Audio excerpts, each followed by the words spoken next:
जन्माष्टमी के दिन भगवान श्री कृष्ण की जन्म संबंधी कथा भी सुनते सुनाते हैं, जो इस प्रकार है। द्वापर युग में भोजवंशी राजा उग्रसेन मथुरा में राज्य करता था। उसके आदिताई पुत्र कंस ने उसे गद्दी से उतार दिया और स्वयं मथुरा का राजा बन बैठा। कंस की एक बहन देवकी थी, जिसका विवाह वासुदेव नामक यदुवंशी सरदार से हुआ था।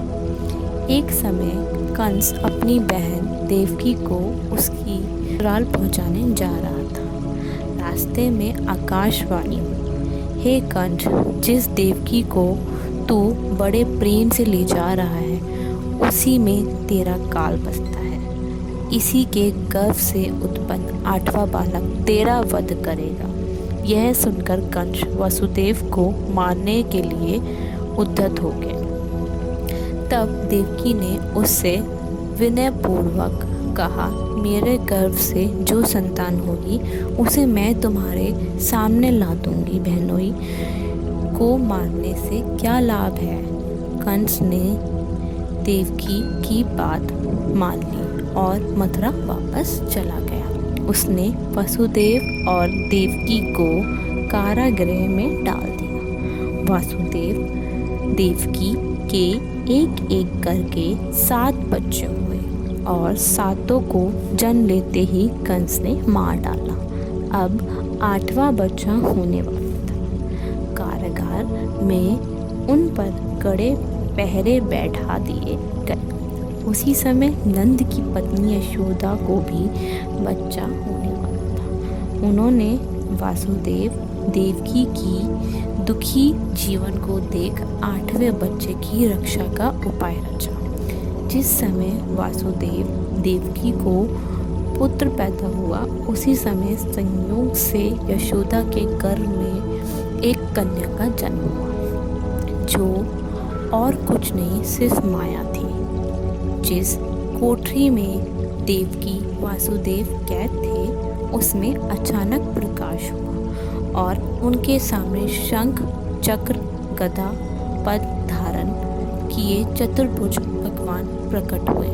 दोनों भगवान के चरणों में गिर पड़े।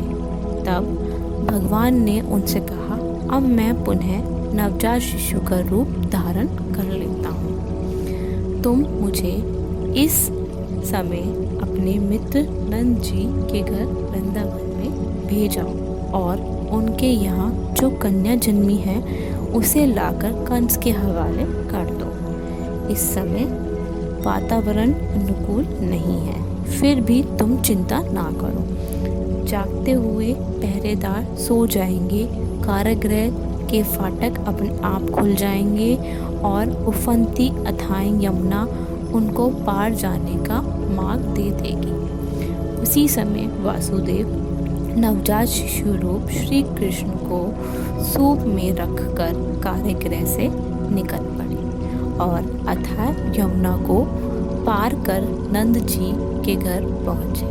वहाँ उन्होंने नवजात शिशु को यशोदा के साथ सुला दिया और कन्या को लेकर मथुरा आ गए। कारागृह के फाटक पूर्ववत बंद हो गए। अब कंस को सूचना मिली कि वासुदेव देवकी को बच्चा पैदा हुआ है। उसने बंदी गृह में जाकर देवकी के हाथ से नवजात कन्या को छीनकर पृथ्वी पर पटक देना चाहा, परंतु वह कन्या आकाश में उड़ गई और वहाँ से कहा, अरे मूर्ख, मुझे मारने से क्या होगा? तुझे मारने वाला तो वृंदावन में जा पहुँचा है। वह जल्द ही तुझे तेरे पापों का दंड देगा। यह है श्री कृष्ण की कथा। आई होप आपको हमारी ये कथा पसंद आई होगी। हमारे चैनल को सब्सक्राइब कीजिए और कमेंट बॉक्स में जय श्री कृष्ण अवश्य लिखें। धन्यवाद।